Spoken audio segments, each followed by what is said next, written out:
अस्सलाम वालेकुम, मेरा नाम है डॉक्टर फुरकान यूनुस। ये हमारे पास कालू बहुत प्यारा बच्चा है और इसको यूटीआई है। कोशिश करें अपने पेट्स को अच्छी से अच्छी खुराक दिया करें। अच्छी खुराक नहीं देंगे तो इस तरह का मसला आ सकता है, यूरिन ब्लॉक हो सकता है। लेकिन आज का हमारा जो टॉपिक है वो फ्रॉस्ट बाइट है, किसी चीज़ के काटने की वजह से नहीं है, सर्दी की वजह से होता है। मेरे पास कुछ क्यूरीज आई थी जो ज़्यादा ठंडे इलाकों में रहते हैं। ये मसला ज़्यादातर 0 डिग्री सेंटीग्रेड से कम जगहों पे होता है, लेकिन आपके पेट को हो सकता है अगर आपका पेट बहुत ज़्यादा देर तक ठंडे इलाकों में रहता है, अगर ठंडी जगह पे रहता है। तो बाज़ औक़ात आपने सुना होगा कि कुछ लोग जो बर्फ़ वाले इलाकों में रहते हैं, जो केटू की पहाड़ियाँ सर करते हैं या इस तरह की जगहों पे जाते हैं, तो उनका कोई ना कोई हिस्सा डैमेज हो जाता है, कट करना पड़ जाता है। क्योंकि जिस्म के अंदर अगर खून की गर्दिश नॉर्मल रहती है तो टेम्परेचर भी नॉर्मल रहता है। अगर सर्दी लगती है, जो खून की नसें हैं वो कंस्ट्रिक्ट करती हैं, नैरो करेंगी, तो उसकी वजह से खून बाकायदा टिश्यूज तक, ऑर्गन्स तक, स्किन तक नहीं जा पाएगा, तो वो एरिया डैमेज होना शुरू हो जाएगा, गलना सड़ना शुरू हो जाएगा। इसकी इलामात या तो आपके पेट येलो हो सकता है, डिसकलर हो सकता है, कोई भी कलर लाइक ब्लूइश हो सकता है, ब्लैकिश हो सकता है। ब्लैकिश हो तो हो सकता है कि वो नेक्रोसिस की तरफ जा चुका है। अगर आप अपने पेट को हाथ लगाते हैं तो उसको पेन महसूस होता है। कोशिश करनी है आपने कभी भी इस तरह की कंडीशन में अपने पेट के जो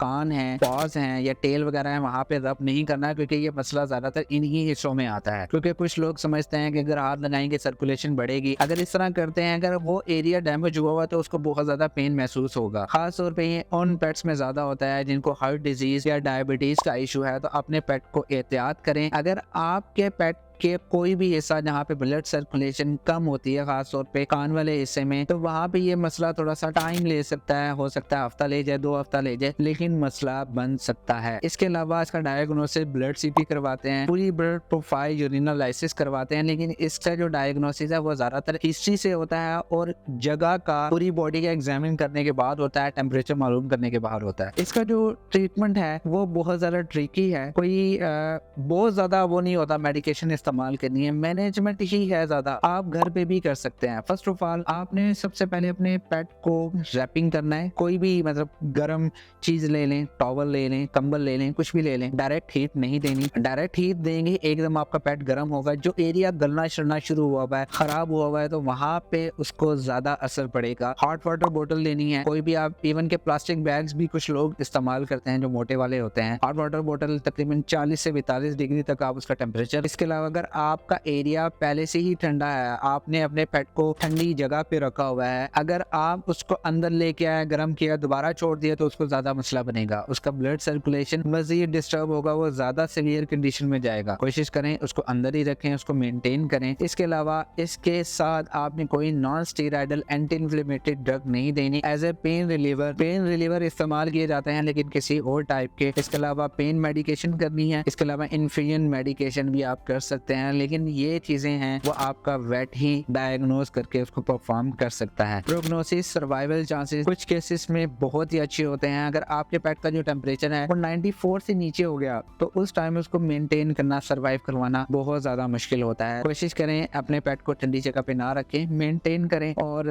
इस बच्चे के लिए बहुत प्यारा कलर है, मुझे बहुत पसंद है ये। इसके लिए भी दुआ करें और अपने पेट का भी एहतियात करें। ठंड बहुत ज्यादा है, इस्लामाबाद में आजकल धुंध पड़ रही है। होता नहीं है ऐसे, लेकिन धुंध पड़ रही है। तो मैं उम्मीद करता हूँ वीडियो पसंद आई होगी। अगर पसंद आई है तो प्लीज लाइक कीजिए, शेयर कीजिए और प्लीज इस चैनल को जरूर सब्सक्राइब कीजिएगा। इंशाल्लाह नेक्स्ट वीडियो में मिलते हैं। खुदा हाफिज।